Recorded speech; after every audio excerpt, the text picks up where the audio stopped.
Learn how to code REST APIs in .NET 9 as an absolute beginner. This step-by-step guide from Alan O'Mary is for those new to ASP.NET Core. It covers everything from what REST APIs are to handling CRUD operations and connecting to a SQL Server database. If you want to learn REST APIs in ASP.NET Core, where do you even start? It's hard to get started without facing information overload. That's exactly why I created this beginner-friendly course, starting with what REST APIs even are and why we use them, then moving into .NET 9 to show you how to create APIs, handle all the main HTTP requests, connect your APIs to a SQL Server database so your data persists, and perform all the CRUD operations. Well, welcome to Code the Future. Alan here. My goal is to help you learn C# and .NET on your own, and let's dive right in. I'm gonna try to explain REST APIs in simple terms. Let's say you create a web app or a startup. You might eventually want to build a mobile app or another piece of software, or even allow other applications to access your app's data. To make this easy and efficient, you'll need a way for all these different app types to communicate with your app. This is where REST APIs come in. Most web apps use REST APIs to handle this communication. Instead of directly interacting with databases or business logic, the front end of all these apps sends requests to the REST API, which processes those requests and sends back the necessary data. To explain the term, REST stands for Representational State Transfer, which is just a fancy way of saying it's a set of rules for how systems can communicate over the web using HTTP methods like get, post, put, and delete. API then stands for Application Programming Interface, but you'll understand it much better once we put it into action. Now we're gonna create our very first REST API in ASP.NET Core in .NET 9. I'm gonna explain you how the project is structured, everything you need to know to get started, and pretty much how things work. So I have just opened Visual Studio here. Let me just create a new project and search here in the templates for Web API kind of project. The first one here, click on Next. I'll just name this like First API. Click on Next. I'm going to leave the version to be .NET 9. Every other configuration here, I'll leave them as they are and just create our project.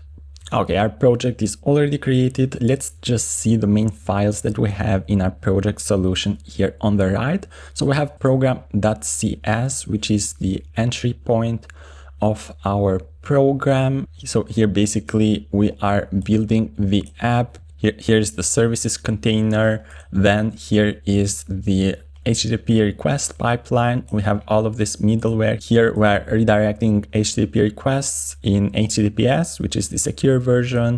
We're authorizing the requests that come to our application. We're mapping them to the right controller, and then we are running our application. We have then the app settings.json file, which is the main configuration file of our project. Here we have the configurations for logging. If we connect our project to a database, we store here those configurations as well. This is a place where we write the physical location of the database. Then let's just go to the properties. We should see the launch settings.json file. Here we have our application URL for the development environment, and let me just see what else we got here. This is a C# class, weather forecast class, which basically is the model for our REST API. This is how our data will be structured. So our REST API will contain data that have a date, a temperature, two temperatures, one in Celsius, one in Fahrenheit, and then a property for the summary of this temperature. And we should have also pre-built controller here, like a boilerplate controller. So if we go to our application's URL / the name of this controller, we should get the data that are generated in this controller.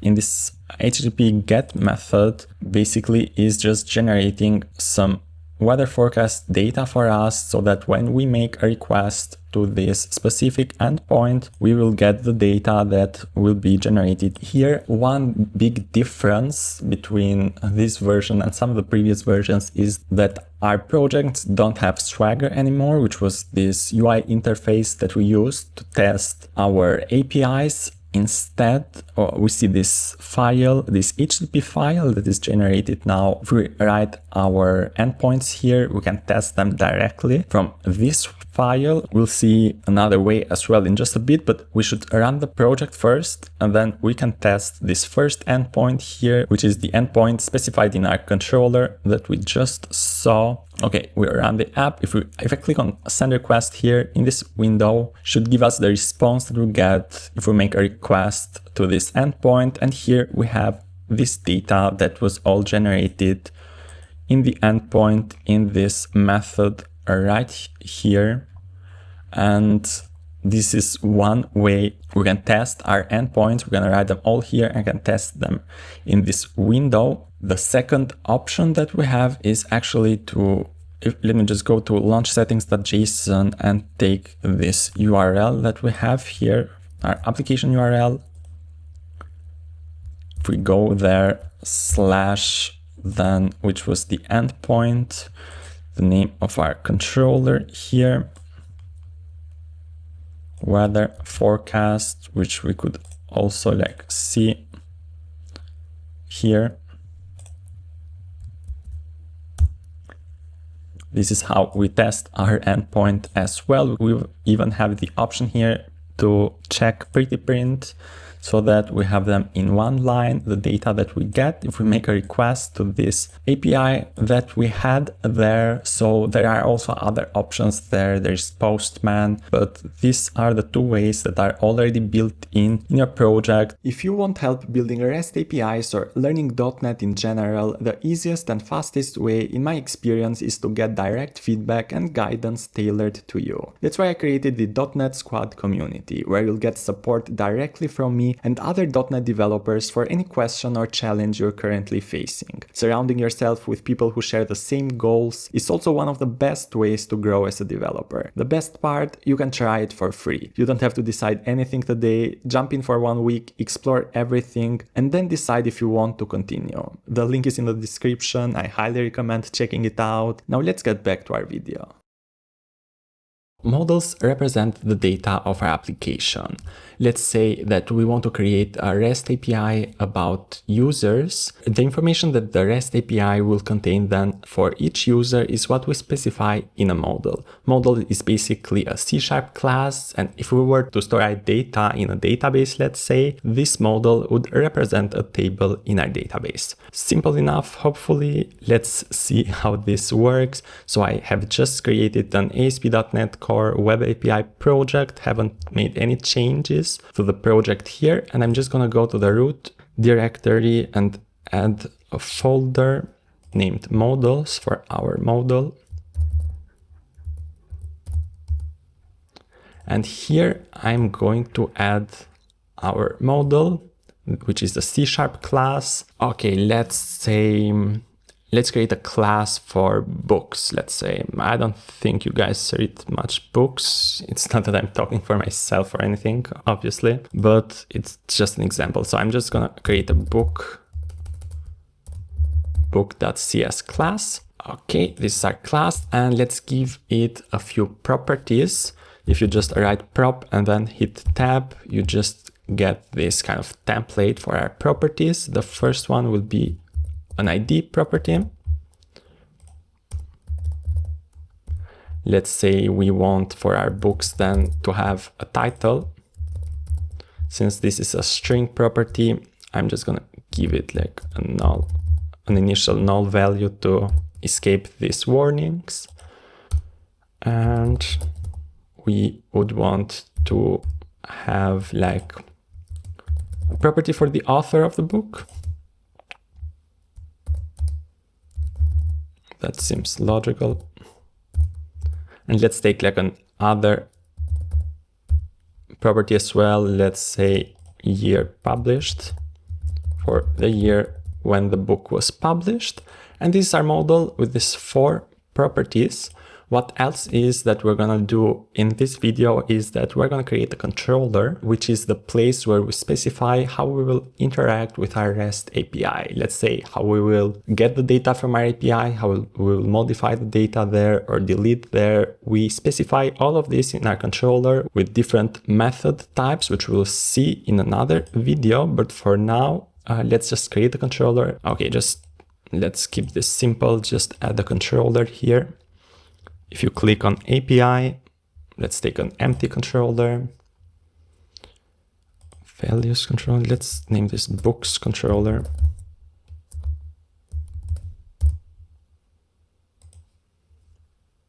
Okay, this is our controller. If you can see the route of the controller here on top, we can access this controller by just going to the root URL of our application, then /API/the name of our controller, which is books. Actually, we'll see how this works later on. But now I'm not creating a database and storing data in there just so that we can test our API. But the simplest thing you can do is that you can create a list of data containing some data for the books. So I'm just gonna create a static private list of books. I'll name it like books, and I'm gonna explain everything why I'm declaring the list this way. New list of books.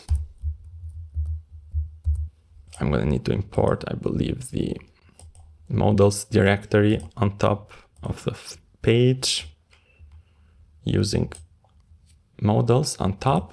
So why are we making the list static? The reason for it is because this way the list will be created once when the controller is first instantiated, and then on each upcoming HTTP request that we make to our API, we would use the same list. So basically, if we add something to our list or we modify something, if we delete something, these changes will be saved for all the upcoming API requests. If we were to remove this static keyword, this list would be created each time we made a new HTTP request to our API, and we would lose every modification. Anytime we would add something to our API, these changes would be lost. In this case, that we wouldn't use the static keyword. Now, I'm just gonna go ahead and grab some book data on the internet, and I'll be right back. So here I just filled our list with some books. I just grabbed the data here on the internet. I haven't read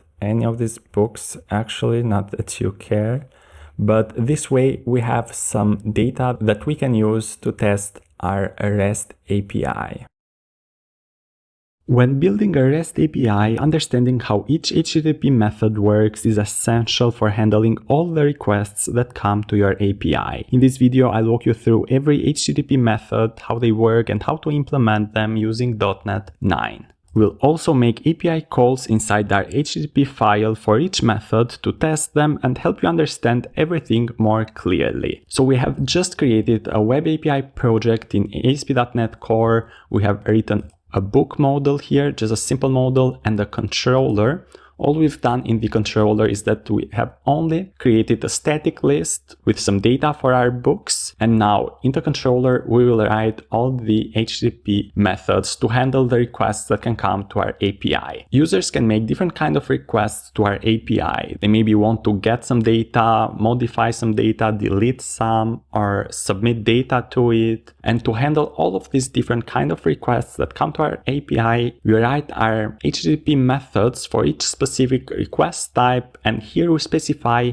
how these requests will be handled. So basically the response that we will give to the users. Our first method that we're going to create will be an HTTP GET method. HTTP GET methods are used when users send a request and want to retrieve data from our API. Here on top of the method, we write this HTTP GET attribute, and we will make the method to be public. This method will return an action result. We'll make a method to return a list of our books, but the reason we specify the return type to be action result here is that together with our data, the response will contain also a status code with the result of the request. So basically, if a user gets the data successfully, we return a 200 OK status code. Or if the request was not successful, we may return a 404 status code. And this result type is included in the action result. We will see different status codes in all of our methods and we'll understand them better as we go. But for our first method here, as I said, we want to return a list of books. Let's name this get books. And we will return the books, which is the name of our list of books here, if you can see, but we will wrap this around an OK object. And what the OK object is, if you can hover over it, you can read here that this object creates the status code of 200 OK with the response. So basically, if a user requests to get the books in our API, it will receive the books and also this OK 200 status code. To test this, we can go simply to the HTTP file that we have here. And this is the root URL of our application. This is too long. I'm just gonna substitute this with like URL, or let's say a root URL. I'll paste this here as well.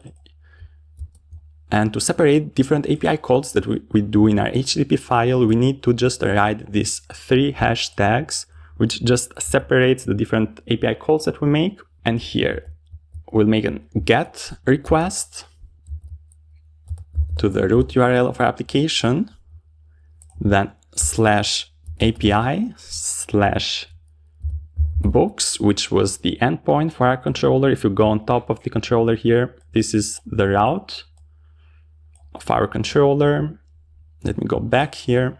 And here we also can just specify, we need to specify the type of data that we are accepting,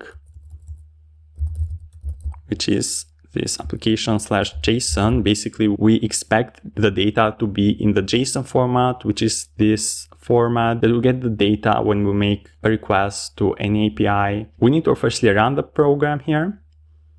And then if we click on send request, okay, so we receive a 200 OK status code and we receive the list of all of our data in this JSON format. So these were all of the books that we had written in our list, and we are basically receiving this back as a response. Simple enough, hopefully. Now let's go back to our controller, and the second method that we're going to create is, it will be again an HTTP GET method, but in this case, we will write a method for when a user makes a request to our API and is requesting one specific resource or one specific book. This is what we'll handle here. So the method will be still an HTTP GET method, but since the user will be requesting a specific book, we need to specify the URL here in the HTTP GET attribute. We could actually specify it here in a route attribute, but the cleanest way, in my opinion, is if you just specify here on top that we are expecting an ID with this request. Just like that. The method will be again public. It will return action result. It will return a single book in this case. Let's name this get book by ID or something. And we're expecting as a parameter this ID with the request as well. Okay. The first thing we are going to need to do here is let's create a variable to get, let's name it book, to get the specific book with that specific ID from our list of books. So let's loop through our list with this first or default method. And what we are doing here is basically we're going to our books list that we have here, and we are searching for a book that has an ID equal to the ID that we are receiving here from this request. We need to make like a small check here. If the book is null, we will return a not found method.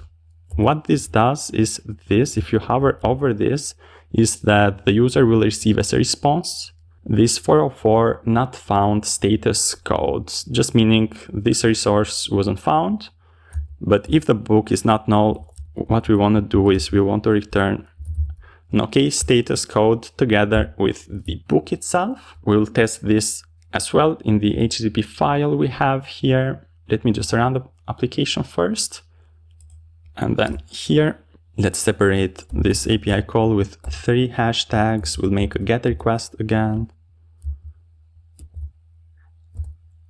to the root URL of our application /API/books, then slash the ID of the book that we are requesting. Let's say book number 2.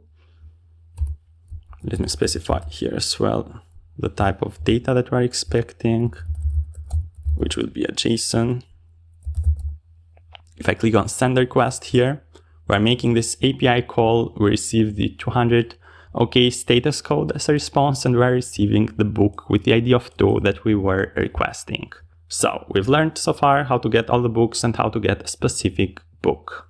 Awesome. So the third method that we're going to create in our controller will be a HTTP post method. When a user sends data to our API, for example, he submits a form and sends us some data, he needs to make an HTTP post request to our API. And to handle this kind of request, we need to create an HTTP post method. And this is what we'll do.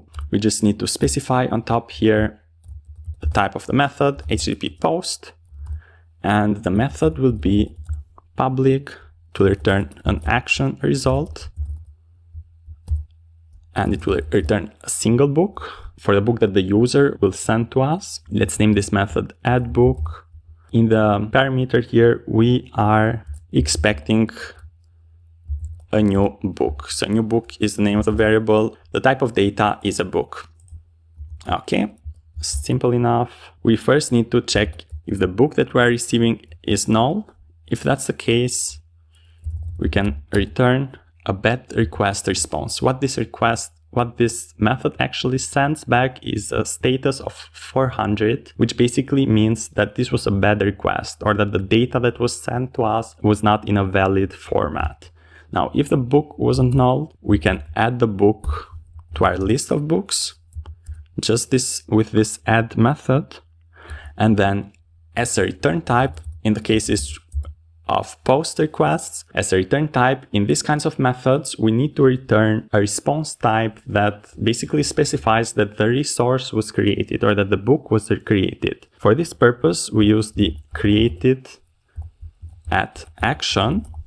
The created@action result type actually sends back a 201 status code that basically means a resource was created. The parameters that this method receives is the name of the method, where this new resource can be accessed. So how we can access this new book that was created. Here we need to specify the ID of the new book.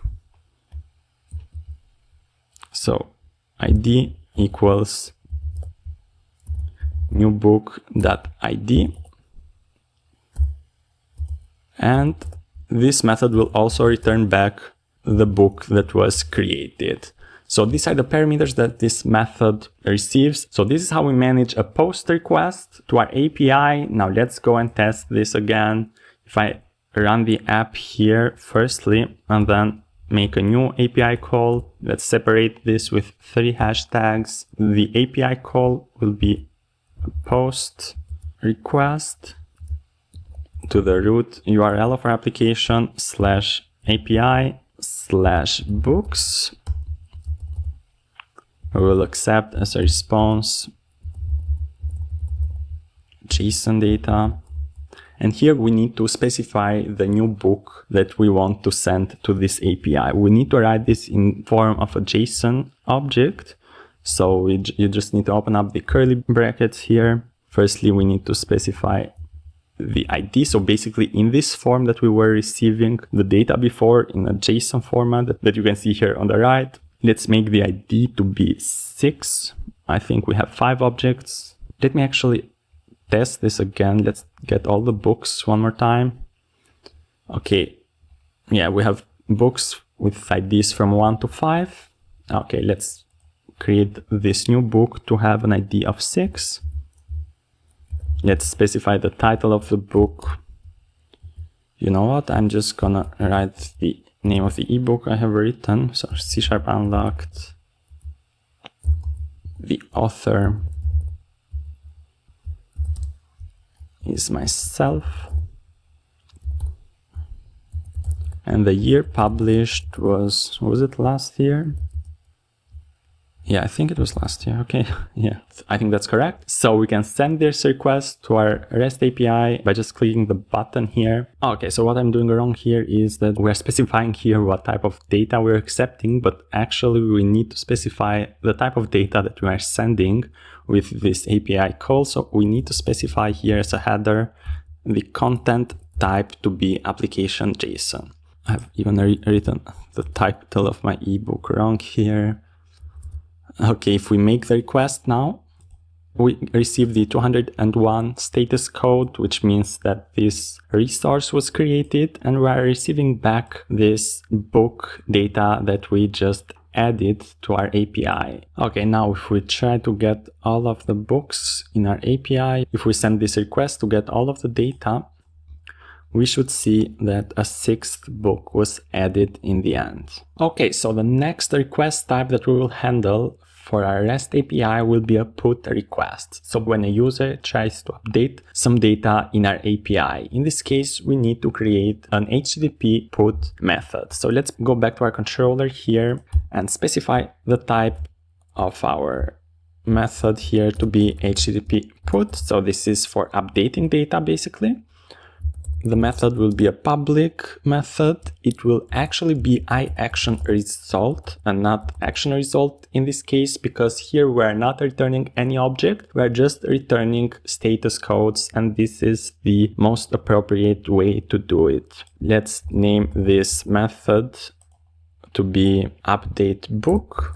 Here in the parameters, so I forgot, when an API call is made to update a resource, we need to also take the ID for the resource to be updated or for the book to be updated here. So let me specify the ID here in the route. Okay, and as a parameter for our method here, we are expecting an int ID and also a book object. Let's name this updated book. You can name this whatever. Okay, so first we just, as usual, we need to check if the book is null or not. And let me copy this from the method we had above. So basically we are looping through the list, finding the book, checking if the book is null or not. And if that's not the case, then we need to update all of the properties of the book with the properties of the new book that we receive in the request. So we need to write here book.id is equal to the updated book.id. Let's do this the same for the title and for the author and for the year published. Okay, at the end, if everything is successful, we need to return this noContent method, which returns a status code of 204, which means there was no content returned. That's how simple this method is. Okay, so let's just go ahead and test our API in the HTTP file. And if we go here, actually, because we run the application again, the changes that we made, this new book that we added to our list isn't saved anymore. So each time we run the app again or we close Visual Studio and open it up again, the changes aren't saved. For this reason, we're going to learn later on how to store our API data in a database. But for now, if we just go ahead and see the books that we have here, we should only receive the 5 original ones that we had. So that's what we're going to use to test our put requests. So let me just go ahead and write 3 hashtags here. The request type will be put request, which will go to the root URL of our application /API /books / let's say we want to change the book with the ID of 5. Here we need to specify the type of content, the content type of the data that we are sending, which will be of application/JSON. And let me copy what we had here, this JSON format data. So this will be for the item with the ID of 5. The title was Moby Dick. Let's leave the author to be myself and the year to be 1851. Okay, if we send the request, we should receive this 204 no content response type. And if we go ahead and get all of the books now, we should see that the author of the 5th book has changed. So now we're gonna go ahead and learn how to handle delete requests in our API. So let's go back to the controller. To handle delete requests, we're gonna need to specify the method type to be HTTP delete.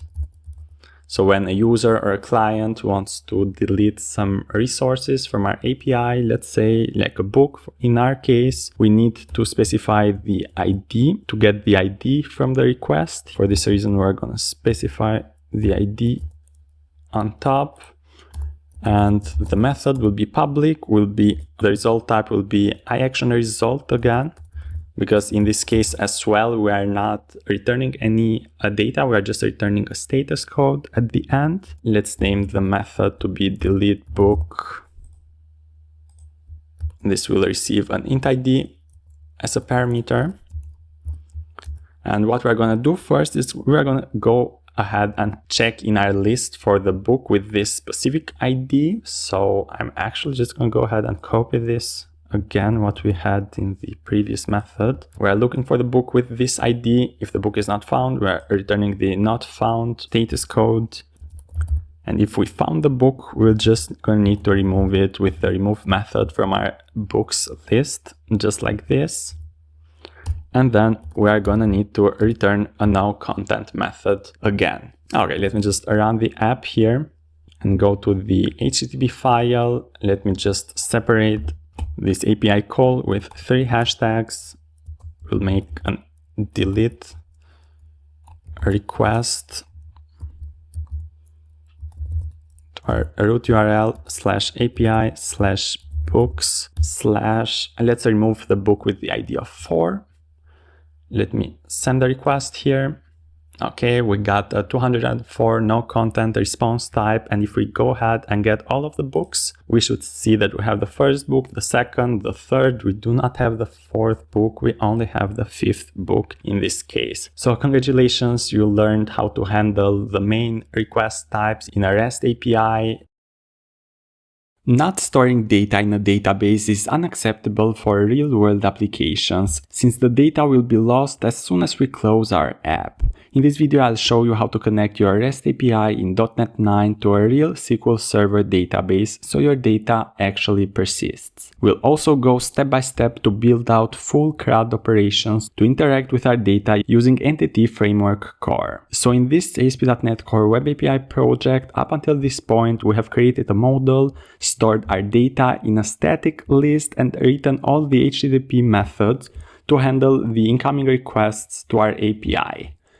Now the next step would be to create a database for our project. I have already installed in my PC the SQL Server database and the SQL Server Management Studio. If you haven't though, you can just go to Google, search for SQL Server, and the first link here from Microsoft, if you click on it, you have the option to download it. You have the developer version and the Express version. I'd say just go ahead and download the Express version, since this is also for production ready apps. After you've downloaded it and installed it, it's pretty straightforward. Just go and search for SQL Server Management Studio, which is basically a tool that we use to help us manage our database. It should be one of the first links here, this one, in the Microsoft's website. If you just scroll a bit below, you have the option to download it right here, the latest version, and the download should start here on top. After you've downloaded this both, then just go back to your project and we're going to create a database for our project here. If you go here on top to view, you can click on Server Explorer. And here on top where you read data connections, if you click with the right of the mouse, and you have the option here to create a new SQL Server database, which is what we're going to do. Okay, I'm gonna need to take the server name. Actually, I'll open SQL Server Management Studio here first. I'll take the server name from this. I'll just click on connect then, and I'll just go back to our project here, input the server name. Here you have the option where you read encrypt. Here I'm going to set it to false, which basically means we don't need a password to use when connecting to our database. I'm just going to click here as well to trust the server certificate. And here we can give a name to our database. Let's name this, the name of our project was here first API underline data. That's how I'm going to name it. If you click OK, the SQL Server database will be created. And here on the properties window, you should see the connection string, which you can copy. The connection string is basically the physical location of your database, so that our project knows where the database is located. Let me close this. Now, what we'll want to do is go to app-settings.json, where we need to specify the address of our database that we just copied. Here, you need to write connection strings, and we should give a name to our connection string. I usually name them like default connection or default connection string, something like that. And here I'm going to paste the connection string that I just copied. I'll save this here. In order to interact with our database, we're actually going to use Entity Framework Core. Entity Framework Core is a framework or tool that allows us to interact with our database using C# code. So basically any configuration that we want our database to have or our data that are stored there, we specify inside our project with C# code, and then we migrate them to our database. And Entity Framework Core is the tool that allows us to do this. One of the first steps we need to take is to create a context class. Context classes are part of Entity Framework Core that basically make the bridge between our C# code with our database. We're going to see how this looks like. Usually as a practice, we store this inside the data folder, this context class. So I'm just going to add a blank folder named data here. And inside of it, I'll add a class. And I'll give it a name like first API, which is the name of the project, context. Okay, this is our context class. We need to inherit here from the DB context class. Actually, firstly, we need to go to dependencies so that this class is known. We need to go to our dependencies, go to manage NuGet packages, and we need to normally install Entity Framework Core first. Okay, the first that we see here, click on install, click on accept. Okay, this was successful. If we go back to our context, now I think we just need to use Entity Framework Core on top of the page. And basically our context here is inheriting from the DB context class, which has a bunch of properties and methods that allow us to query data from our database or get data, do different kinds of operations to the data that we store in our database. Next, so that our context functions properly, we need to write a constructor here. And the constructor needs to take a few default configurations. So we'll give it this DB context options. We need to specify here the name of our context, first API context. We'll name this options as a practice, and this needs to inherit some base options. Okay, that was it for our constructor. Next, here, one more thing we need to specify in our context is that whenever we create a model, like we have here this book model, and we want to migrate this to our database, basically we want this model to be a table in our database to store our data, we need to specify a dbset instance inside our context. So if you write dbset here of type book, you usually name this a book in plural. And let's give it a getter and a setter.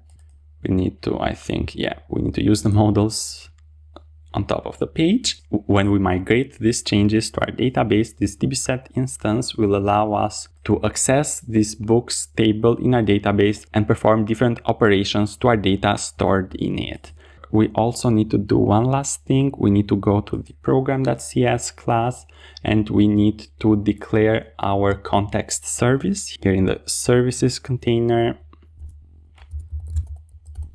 So builder.services.add db context. Here we'll write the name of our context, which was first API context. And we need to specify some options here as well.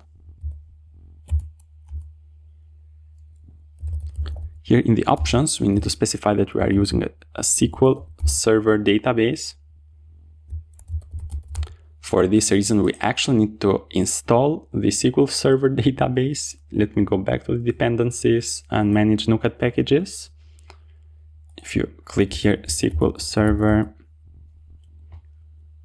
this Entity Framework Core SQL Server is the package that you need to install. Click on Accept. Okay, this was installed. Let me go back to our program.cs file. And here, after specifying that we are using SQL Server database, we need to also specify the location of this database, which was our connection string. To access our connection string, we need to just use here builder.configuration.get connection string. And here we need to specify the name of our connection string, which was the default connection, I believe. Let me close the parentheses here. And I believe on top of the page, we also need to write using Entity Framework Core. Now we are almost done. One last thing that we need to do now is to add the migrations to our database. A migration is basically a C# class that represents the schema of our database. So whatever data we are storing there, the relation between our data, like in our case, the model that we have created, this information is what a migration includes. And with the help of Entity Framework Core, this will then result in how our database will look like. In order to add these migrations, actually, we need to also add like a last NuGet package, which is the Entity Framework Core tools. This here, I think this is the last package we're going to need to install. So sorry about that. Okay, this is done. Let's now add the migrations to our database. You can just go to the tools tab here, NuGet Package Manager, and click on Package Manager Console. We need to write the command add migration. And here you can give a name to this migration, like an initial migration, or let's say book model added. So what we are adding to the database by adding this migration. Okay, the migration was added successfully. As you can see here, this is the migration class. You can see that here is specified that the table will be created in our database named books with all of these columns that we have specified in our model with an ID column, with a title, author, and the year published. Now for these changes to result in our database, we also need to write the update database command, hit on enter, and this table should be created in our database after this. Okay, if we can test this actually if we go to the SQL Server Management Studio, go to databases and try to find our database, which was first API data, I believe that's how we named this.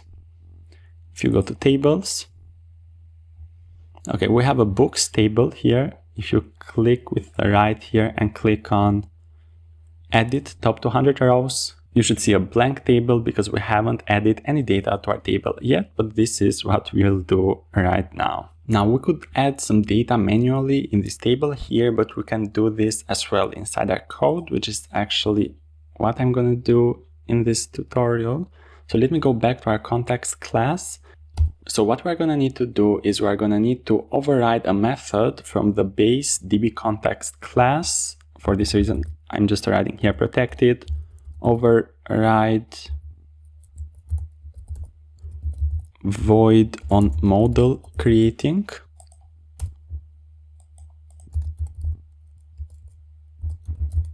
And this method will receive a model builder as a parameter.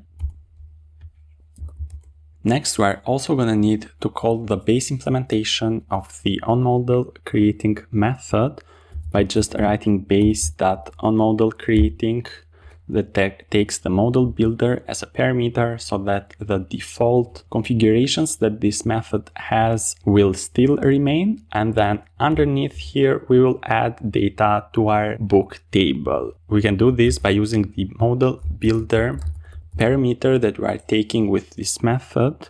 This is a parameter from the model builder class, which actually we can use also to specify the different relationships of our entities, add data to them, just like we'll do in this case. So if we write here, if we specify here the entity, which was a book, and here we'll use the hasData method.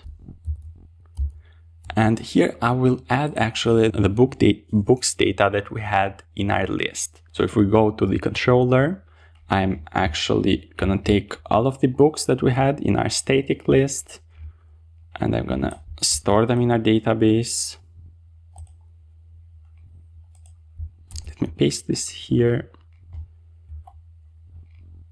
Let's just indent this a bit.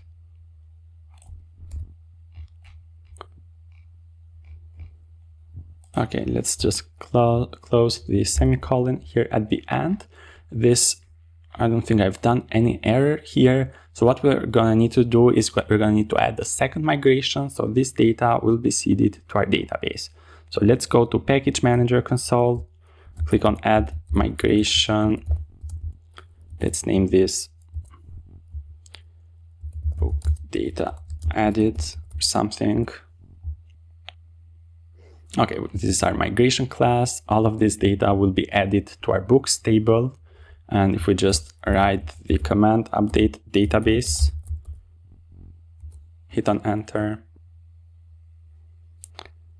Okay, and this seems to be successful. If we go back to our SQL Server Management Studio and click here on execute SQL.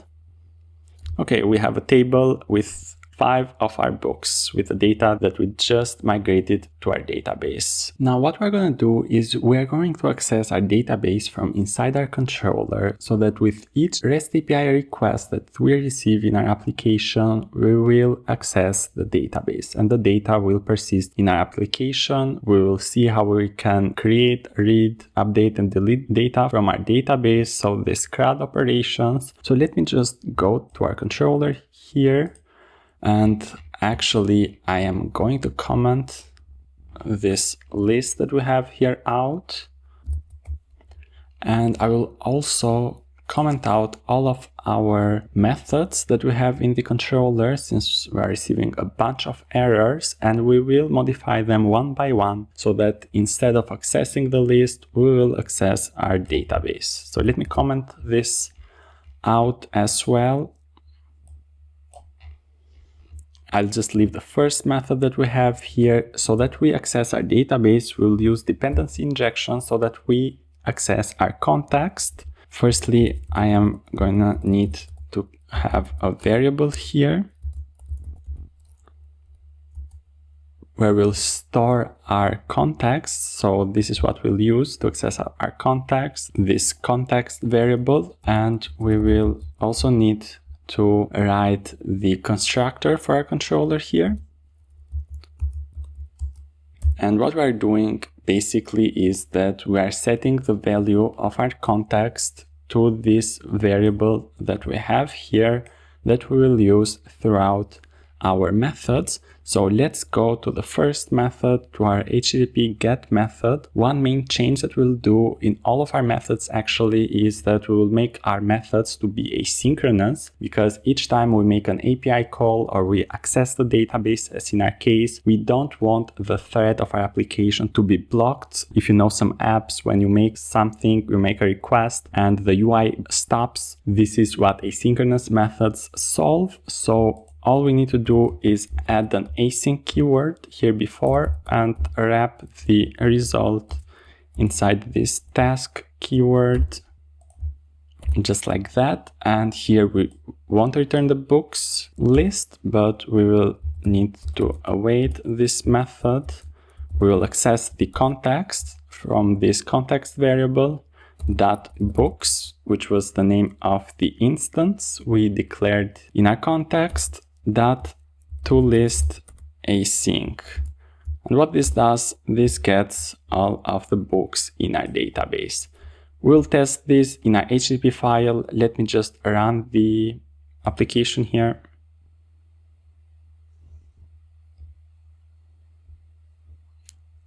Let's go to our HTTP file. We already have some API calls written here. Let me get all of the data of our application. And this seems to work. We're receiving all of the data that we have stored in our database here. Now let's go back to the controller. Let me comment out the second method. Here, this will also be an asynchronous method. We need the async keyword there, and to wrap the return type in this task keyword. So I will remove this line here. The way we will access, we'll find a book. Here is by using the context. And actually we need to write the await keyword in front. So context.books.findAsync. We are using this asynchronous method. That's why we are writing the await keyword here in the beginning as well. And we are finding the book with this specific ID in the context. If the book is null, we return the not found, and then we return as a response the OK status code together with this book. That's all the changes we needed to do here. Let me run the app again and test our method. Let's go back to the HTTP file. We have an API call here that gets a specific book. Let's send a request here. Okay, we're getting the book with the ID of 2. So this works as well. Let me go back to the controller. Let me uncomment this post method. This will be an asynchronous method. Let's wrap this around the task keyword. What we'll do here is that we will add this new book to our database using the context.books.add the new book, and we will need to save these changes to the database. To do this, we need to use the save changes async method. So up until this point, we were reading data from the database. Now that we are performing an operation to the database, after we do this operation, we need to save these changes with this method. And that's it for this second method. Let me run the app, go to the HTTP file. We have a post API call here. The only change I'm gonna make here is that I'll remove the ID here, because this will be generated automatically. And I think you'll receive also an error when you try to put the ID yourself in this case. So let me send the request. We received the 201 created status code. This was the book that we added to our database, and we can test this in our database. If we go to our database, click here on Execute SQL. So we can see this data was stored in our database. My book here with an ID of 6. So this also proves that this is working. All of our data persists now in our application. Let's go to which is the next method. We'll need to uncomment here. Okay, this is the put method. This will be an asynchronous method.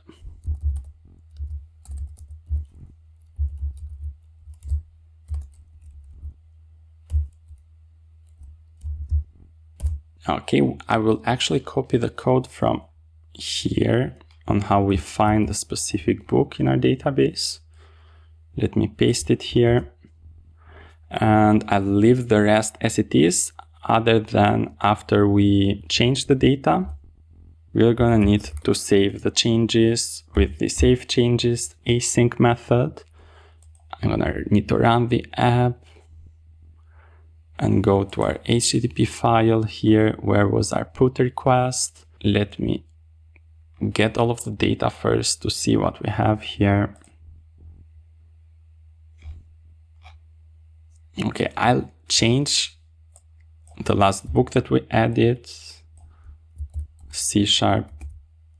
Let's just change the name here, C# ebook from me 2024. If we make this API request to our REST API, okay, we receive an error. This is my bad. We are making the request to the wrong ID here on top.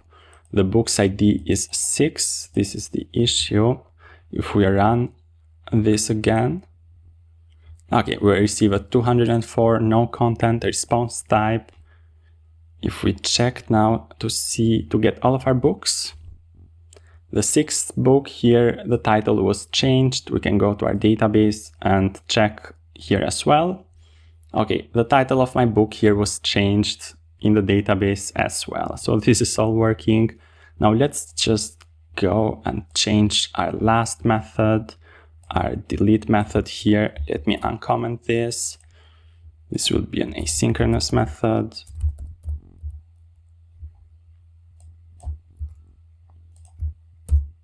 Let me get this line again.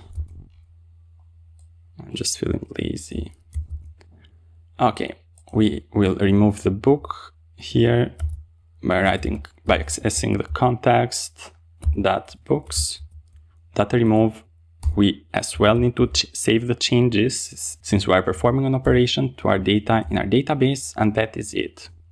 If we run the app now, let's go to our HTTP file to test this. We have an API call here. Let's say we want to delete, let's leave it like that. We want to delete the book with the ID of 4. If I send the request, 204 no content response type. Let's go to the database, execute SQL. And as you can see, the book with the ID of 4 was deleted. We do not have it here anymore. Hopefully this was helpful. You can now build a REST API, make the data persist, connect the project to a database, and perform all of the CRUD operations. To build on what you learned in this video, the video on the screen is the right next step. So click on it. Thank you for watching, and I'll see you there.